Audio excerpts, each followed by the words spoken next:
Glace पहन सकते हो रिजू। बैग मेरा बैग देना, चश्मा पहन। आंखें ऐसे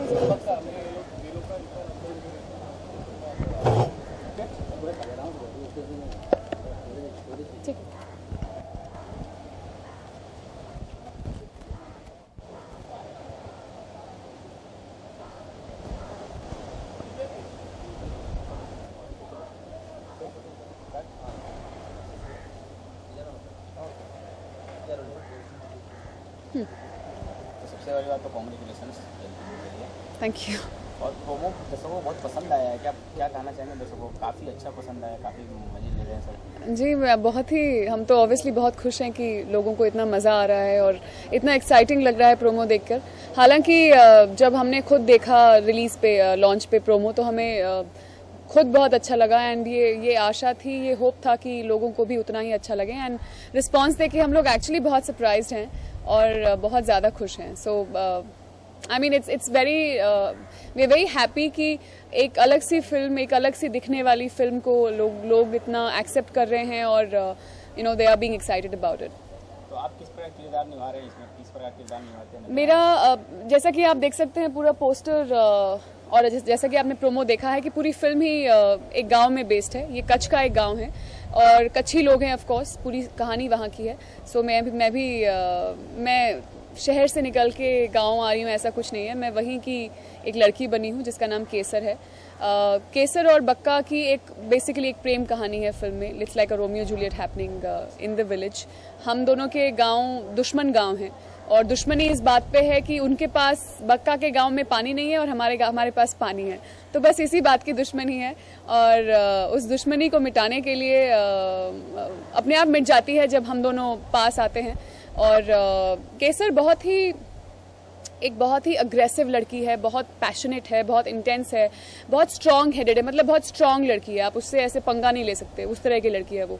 जैसा कि आप देखेंगे इवन प्रोमो में भी मेरा शॉट आता है कि मैं भागती हूँ उसके साथ, तो मतलब ऐसी है कि वो काट डालेगी अगर किसी ने कुछ पंगा लिया तो उसके साथ। So she is very strong, she is a very strong character. सिर्फ एक इंसान के सामने वो झुकती है और जिसके लिए सब कुछ कर सकती है, एंड दैट इज़ बक्का। सो एज आई सेड कि एक इंटेंस लव स्टोरी है और कैसे वो साथ में जुड़ते हैं, कैसे क्या क्या उनके साथ होता है और कैसे साथ में बर्बाद होते हैं। Basically it's about that. पानी पे एक लव रोमांटिक। बिल्कुल, पानी का बैकड्रॉप है और जैसे कि यहाँ पानी का बैकड्रॉप है और it's a backdrop, Romeo Juliet happening in the backdrop of water. Sonu Nigam और विक्रम ने इनमें गाना गाया, म्यूजिक किया, इसका म्यूजिक किया है जी। तो कितना अच्छा आपको लगा? काफ़ी जल्दी काफ़ी मतलब जी फेमस भी सॉन्ग हो रहे हैं जी। सॉन्ग्स इसमें बेसिकली 3 हैं। ये फिल्म सॉन्ग की नहीं है जिसमें आप 7 गाने 8 गाने डालिए। इसमें बहुत स्पेसिफिक सॉन्ग्स हैं। जल दे जो एक सबसे मेन सॉन्ग है हमारा फिल्म का, वो शुभा जी ने गाया, शुभा मुद्गल जी ने। और आई वुड से कि बहुत ही मतलब one of the best songs ever composed and sung in our Indian industry, Bollywood, and that's the most important song of the film. Second song is the song called You Fill My Life, which is the love song, जो मेरे और पूरब पे दर्शाया गया है in terms of हमारी जो आपस में moments होते हैं, intimate moments होते हैं, उस पे उसको यूज़ किया गया है। एंड वो इनफैक्ट गाया है उस्ताद गुलाम मुस्तफ़ा खान ने और सुजैन है एक singer. So it's a mix, it's a fusion of classical, जैसा कि वो उस्ताद गुलाम मुस्तफ़ा खान गाते हैं, और इंग्लिश म्यूज़िक। सो हिंदी लिरिक्स हैं, इंग्लिश लिरिक्स हैं। So it's something. एंड बात कहाँ की हो रही है? एक छोटे से गाँव की, एक गांव के लोगों की। सो ये जो कॉन्सेप्ट इटसेल्फ है, ये बहुत ही खूबसूरत है।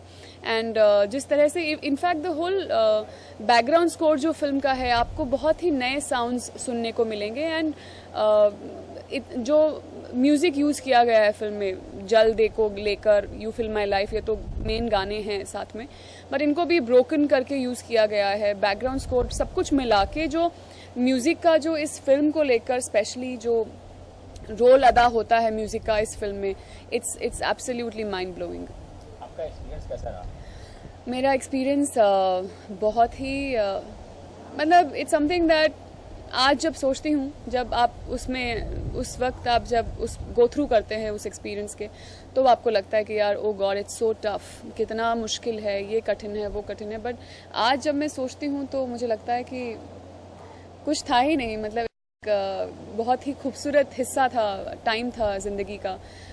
And I can say today कि Jal is one of the best things that happen to me. मुझे इस तरह की फिल्म मिली, इस तरह का किरदार करने को मिला. ये बहुत कम होता है लाइफ में एक्टर्स के साथ कि आपको इतनी जल्दी कुछ ऐसा मिल जाता है जो आपको एक अलग ही दुनिया दिखाता है.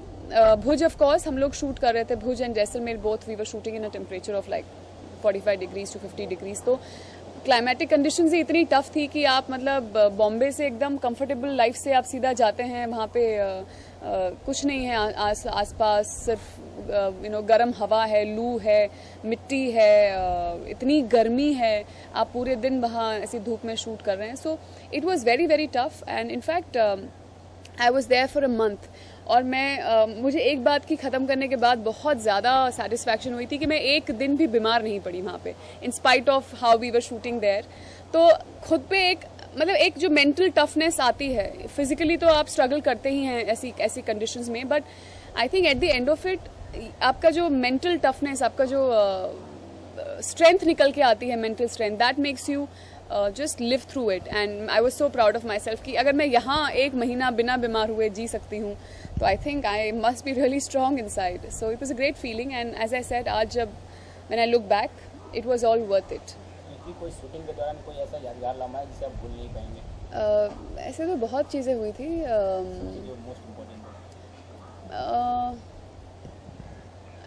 I remember मैं जब पहले दिन शूट पे पहुँची, जब मैं एक फ्रेम था जो मैं कभी नहीं भूल सकती. इतना खूबसूरत फ्रेम था वो. मैं शूट नहीं कर रही थी उस दिन, मैं पहुंची ही थी भुज, मेरा पहला दिन था. सो आई जस्ट वेंट, मैंने कहा मुझे जाके देखना है कि कहाँ शूट कर रहे हैं, कैसे कर रहे हैं. So it was about 60 kilometres from our hotel and मैं गई वहाँ पे और मेरे दिमाग में था भुज है एकदम, मतलब बैरन लैंड्स हैं, बिल्कुल फटी हुई ज़मीन है, बंजर ज़मीन है.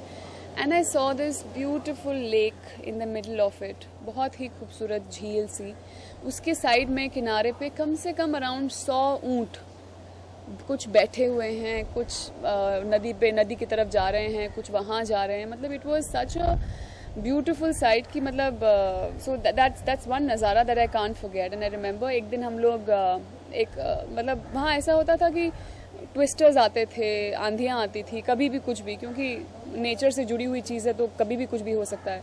सो आई रिमेंबर मैं एक शॉट के बाद आराम कर रही थी अंदर टेंट के अंदर, बहुत गर्मी थी, I was just lying down and अचानक से बहुत ज़ोर से आंधी आई, मतलब एकदम जैसे कि सब कुछ धुंधला हो गया.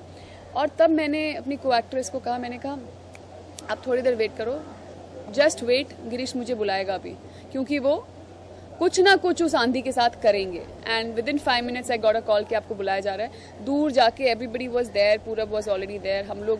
मैं वहाँ पहुँची एंड उस आंधी के बीच में we took this beautiful shot and so या स्टफ लाइक दैट. ये सब बहुत यादगार चीज़ें हैं.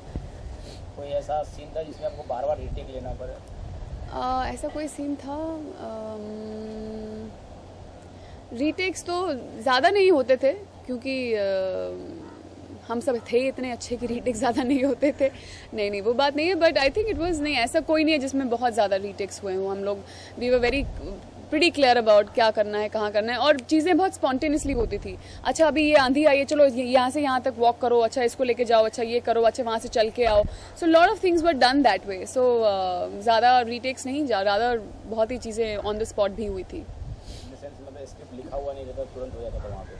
स्क्रिप्ट तो ऑफकोर्स लिखा हुआ ही होता था, लेकिन आई एम सेइंग डायरेक्टर के दिमाग में 10,000 चीज़ें चलती हैं. आपको इतना खूबसूरत आप फिल्म देखेंगे, आपको पता चलेगा कि किसको कैसे शूट किया है.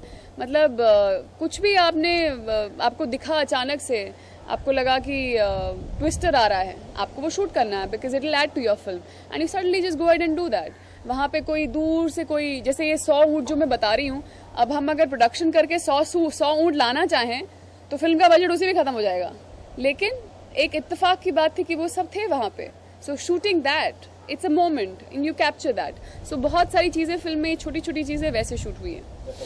क्या उम्मीद कर रहे हैं? दर्शकों से हम यही उम्मीद कर रहे हैं कि वो थिएटर तक पहुँच जाएं, बाकी आगे का हम संभाल लेंगे. सो बस उम्मीद यही है कि थिएटर तक जाइए, प्रोमो देखिए, लोगों को बताइए. आई होप आप लोगों को पसंद आएगा एंड पसंद आए तो प्लीज़ हमारी फिल्म को एक मौका ज़रूर दीजिएगा. And all I can promise you is you won't be disappointed.